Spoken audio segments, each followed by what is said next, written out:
கர்த்தருடைய மகா பரிசுத்த நாமத்திற்கு மகிமை உண்டாவதாக.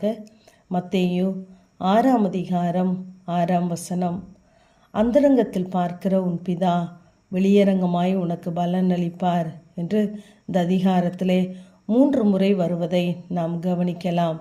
நீயோ தர்மம் செய்யும்போது, நீயோ ஜெபம் பண்ணும்போது, நீயோ உபவாசிக்கும்போது என்று சொல்லி நாம் அந்தரங்கத்திலே நாம் ஜெபிக்கிற ஜெபங்களை பிதாவாகிய தேவன் கேட்கிறவராய் இருக்கிறார்.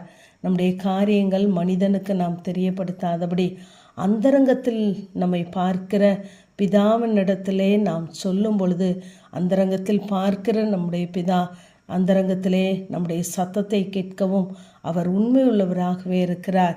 இங்கு சங்கீதக்காரன் 38ஆம் சங்கீதம் 9ஆம் வசனத்திலே, ஆண்டவரே, என் ஏங்கலெல்லாம் உமக்கு முன்பாக இருக்கிறது, என் தவிப்பு உமக்கு மறைவாய் இருக்கவில்லை என்று சொல்லுகிறார். 44ஆம் சங்கீதத்திலே, இருதயத்தின் அந்தரங்கங்களை அவர் அறிந்திருக்கிறாரே என்று வாசிக்கிறோம். ஆகவே நம்முடைய இருதயத்தின் அந்தரங்க காரியங்களை அறிந்தவர் அவர் ஒருவர்தான். நாம் எப்பொழுது தேவ சமூகத்திலே மனுஷனுக்கு நம்முடைய காரியங்களை தெரியப்படுத்தாதபடி அந்தரங்கத்திலே அந்த ரகசியத்தை தேவ சமூகத்திலே கொண்டு போகிறோமோ, அப்பொழுது பிதா நம் பக்கத்திலே இருக்கிறவராகவே இருக்கிறார். ஆகவே நம்முடைய ஏங்கல் எல்லாம், நம்முடைய தவிப்பெல்லாம் அவருக்கு மறைவானதல்ல. நாம் வடிக்கிற கண்ணீருக்கு அவர் நிச்சயமாகவே பதில் தருகிறவராகவே இருக்கிறார். இப்படி நாம் அந்தரங்கத்திலே நமக்கும் தேவனுக்கும் என்ற உறவோடு கூட நாம் தேவ சமூகத்திலே நாம் பிரவேசிக்கும் பொழுது அப்படிப்பட்ட ஜெபம் உண்மையான ஜெபமாக பார்க்கப்படுகிறது, ஒரு அர்த்தமுள்ள ஜெபமாக பார்க்கப்படுகிறது, ஒரு ஆழமான ஜெபமாக பார்க்கப்படுகிறது.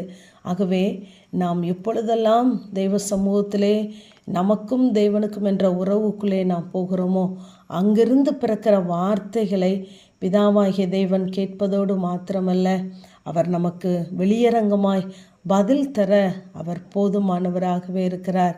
ஆகவே நம்முடைய வாழ்க்கையிலே நாம் தேவனிடத்தில் மாத்திரம் சொல்லுகிற காரியங்களை மனிதனிடத்திலே சொல்லாதபடி பலன் அளிக்கிற தேவ சமூகத்தை மாத்திரம் நோக்கி பார்ப்போம். இங்கு நெகேமியா 1ஆம் அதிகாரத்திலே நெகேமியா அந்தரங்க வேண்டுதல் செய்கிறான்.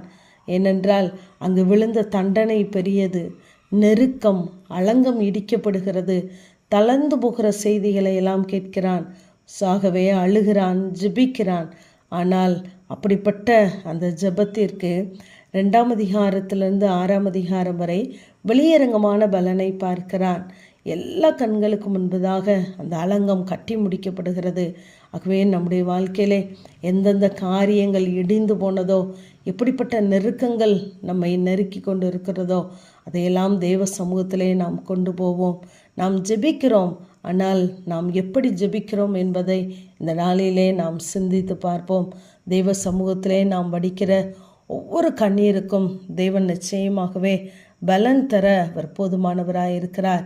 நாம் ஒருவேளை தெய்வ சமூகத்தை நாம் நோக்கி பார்க்காதபடி இருப்போமானால் அப்படிப்பட்ட சூழ்நிலைகளை அவர் கட்டளையிடுகிறவராய் இருக்கிறார். இங்கு ஏசாயா 26ஆம் அதிகாரம் 16ஆம் வசனத்திலே, கர்த்தாவே, நெருக்கத்தில் உம்மை தேடினார்கள், உம்முடைய தண்டனை அவர்கள் மேல் இருக்கையில் அந்தரங்க வேண்டுதல்கள் செய்தார்கள் என்று வாசிக்கிறோம். ஒருவேளை தெய்வ தண்டனை, தெய்வ சிட்சிப்பு நமக்கு நேராய் வரும் பொழுது நாமவே என்ன செய்கிறோம்? அந்தரங்க வேண்டுதல்கள் செய்கிறோம். இங்கே இஸ்ரவேல் ஜனங்களுக்கு ஜெபிக்க தெரியாது. ஆனால் பார்வோன் அங்கு ஒடுக்கும் பொழுது அவர்கள் தேவனை நோக்கி கூப்பிடுகிறார்கள். அவர்கள் பெருமூச்சின் சத்தம் தேவ சமூகத்தை போய் எட்டுகிறது.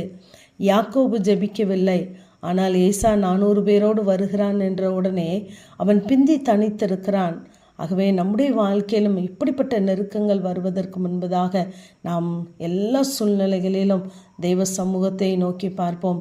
நமக்கும் தேவனுக்கும் இடையே இருக்கிற உறவு பலப்படுத்தப்படுமானால் நம்மை பார்க்கிற பிதா நமக்கு வெளியரங்கமாய் பதிலளிப்பார். ஆமேன். ஜெபம். பிதாவாகிய தேவனே, குமாரனாகிய இயேசு கிறிஸ்துவின் நாமத்தின் மூலமாய் உடைய சன்னிதானத்தில் வருகிறேன். அந்தரங்கத்தில் பார்க்கிற உன் பிதா வெளியரங்கமாய் உனக்கு பலன் அளிப்பார் என்ற வேத வார்த்தையின்படி அந்தரங்கத்திலே உம்மை நோக்கி பார்க்கிற, கண்ணீர் விடுகிற, ஏங்குகிற, ஆண்டவரே தவிக்கிற ஒவ்வொரு ஆத்மாவுக்கும் கர்த்தர் நல்ல பலனை தரும்படியாய் ஜெபிக்கிறேன். இயேசுவின் மூலம் ஜெபங்கேலும் எங்கள் நல்ல பிதாவே. ஆமேன்.